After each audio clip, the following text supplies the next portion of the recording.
Ela seria fluida durante toda a vida. Porém, o que dominara seus contornos e os atraíra a um centro, o que a iluminara contra o mundo e lhe dera íntimo poder, fora o segredo. Foram com essas palavras, descrevendo sua protagonista, que Clarice Lispector iniciou o angustiante O Lustre, segunda resenha do projeto Clarice 100, sobre o qual conversaremos logo depois da vinheta. Eu sou Diego Cardoso e você está no canal Cultura e Ação.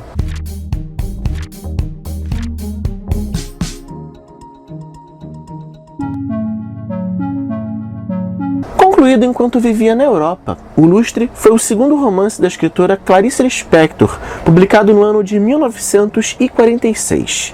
Nele, identificamos as mesmas características estilísticas que marcaram seu romance de estreia, Perto do Coração Selvagem, enredo indefinido, fragmentado e pautado no fluxo de consciência, porém com uma diferença fundamental.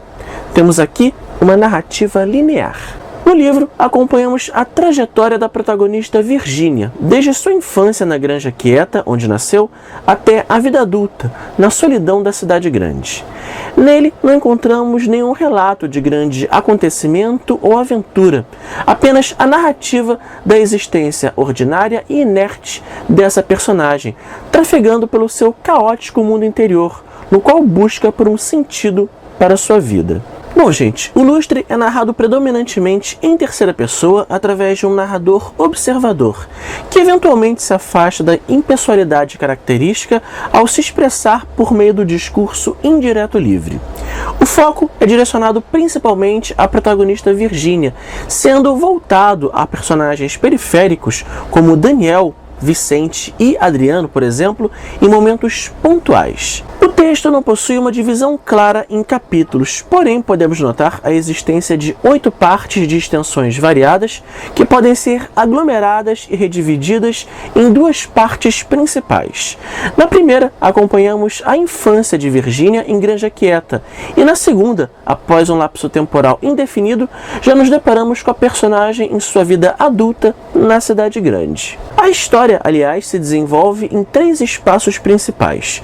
Granja Quieta, que é o casarão em que Virginia passou a infância ao lado da família; Brejo Alto, lugarejo nos arredores do casarão e onde o pai da protagonista possui uma pequena papelaria; e a Cidade Grande, que fica em uma região litorânea não definida aqui no romance, podendo ser, portanto, qualquer metrópole da costa brasileira. Assim como em seu primeiro livro, Clarice Lispector usa o mal como elemento na construção da trama de O Lustre.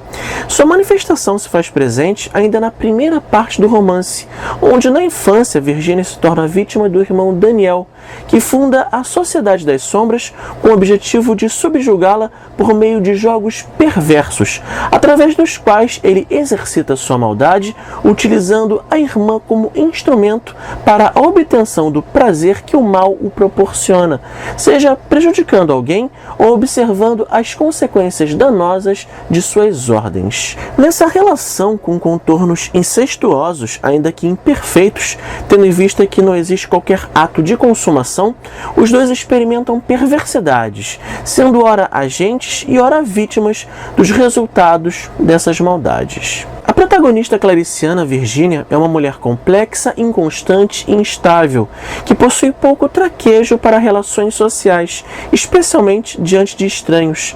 Durante todo o romance, notadamente na segunda parte, o leitor testemunha uma trajetória de solidão, tristeza e silêncio, um vazio existencial que cerca essa personagem, uma existência cansada, como por vezes lhe é atribuída durante a narrativa, que se desenvolve predominantemente através do fluxo de consciência de Virginia, numa constante busca por um sentido para a vida. Esse comportamento introspectivo teve como gatilho um acontecimento na primeira cena do romance, onde ela e o irmão testemunham um possível afogamento em um rio próximo à Granja Quieta, representado simbolicamente por um chapéu sendo levado pela correnteza. Virginia mergulhava os olhos distraídos nas águas. De súbito, imobilizara-se tensa e leve. Olhe! Daniel voltara a cabeça rapidamente. Preso a uma pedra estava um chapéu molhado, pesado e escuro de água. O rio correndo arrastava-o com brutalidade e ele resistia. até que, perdendo a última força, foi levado pela correnteza ligeira e em saltos sumiu entre espumas, quase alegre. Eles hesitavam surpresos. Não podemos contar a ninguém, sussurrou finalmente Virgínia, a voz distante e vertiginosa. Sim.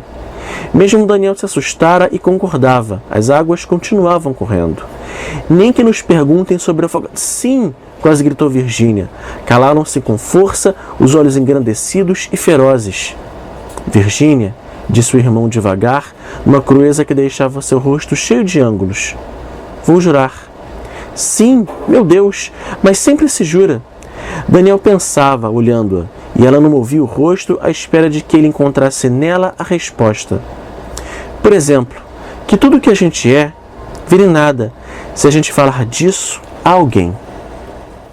Esse evento da infância, o primeiro contato com a morte guardado em segredo, é a grande epifania de Virgínia nesse livro, fato responsável por moldar sua identidade e personalidade, fazendo dela uma criança triste e solitária e uma adulta fragilizada, melancólica e angustiada, diante de uma vida na qual ela não consegue se encaixar. E é interessante observar que em toda sua trajetória no romance, Virgínia se cerca de relações doentias, marcadas pela negatividade, que pode ser notada no relacionamento apático e superficial com Vicente, mas principalmente na ligação que mantém com o irmão Daniel, pelo qual possui submissão, apreço e fidelidade incondicionais, apesar dele sempre tê-la tratado com certo desprezo. Daniel, aliás, mesmo distante da irmã na vida adulta, se faz o tempo todo presente na trama, através de reminiscências do fluxo de consciência da personagem,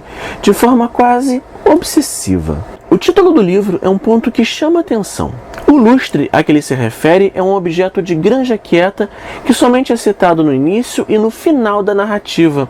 Porém, a relação entre ele e a protagonista é um tanto obscura e não pode ser tomada de forma taxativa. Ao meu ver, Virgínia se identifica com esse lustre por ele representar a luz que falta em sua existência, podendo ser visto como um elemento catártico e epifânico. Mas o lustre, havia o lustre. A grande aranha escandecia, olhava o imóvel, inquieta, parecia pressentir uma vida terrível, aquela existência de gelo. Uma vez, a um relance, o lustre se espargia em crisântemos e alegria. Outra vez, enquanto ela corria atravessando a sala, ela era uma casta semente. O lustre saía pulando sem olhar para trás. O lustre não é o tipo de livro para se devorar, mas sim ler devagar para ser sentido e absorvido. A própria densidade da narrativa intimista e lírica de Clarice Lispector é a principal garantia disso, que por vezes retarda o avanço dessa leitura, que somente vai ganhar maior fluidez na segunda parte, já na vida adulta da protagonista. Essa também foi a obra onde eu mais identifiquei elementos que seriam posteriormente revisitados e amadurecidos em publicações futuras. E aproveitando esse gancho, quero fazer um breve comentário sobre a conclusão desse livro. Por isso, me despeço agora de você que chegou até esse vídeo interessado, mas que ainda não leu O Lustre, pois a revelação que farei sobre o final irá impactar diretamente na sua experiência de leitura. Também não recomendo que avancem aqueles que não leram A Hora da Estrela, pois o meu comentário irá dialogar com a conclusão dessa outra obra da autora. Aqui na descrição do vídeo você encontra link para adquirir O Lustre através do site da Amazon. Lembrando que ao comprar através dele, o canal recebe uma pequena comissão sem que isso gere qualquer custo adicional e desde já eu agradeço. E essa edição que eu tenho aqui, comemorativa do centenário de nascimento da autora, publicado pela editora Rocco, traz na capa a pintura Escuridão e Luz, Centro da Terra, datada de abril de 1975, arte da própria Clarice Lispector. Recados dados, siga agora por sua conta e risco. Bom, para quem já leu A Hora da Estrela, é praticamente impossível não fazer aqui uma ponte entre o destino trágico de Virgínia e o de Macabeia, ambas mortas em atropelamentos. Muito embora as circunstâncias que cercam as duas personagens sejam bem distintas, nos dois casos a morte representa o grande momento de encontro delas consigo mesmas, a catarse. Com a morte, Virgínia encontra a libertação de uma existência que nunca lhe fez sentido, por mais que tenha passado toda a vida interiorizando em busca de uma resposta. Até o próximo vídeo. Tchau, tchau.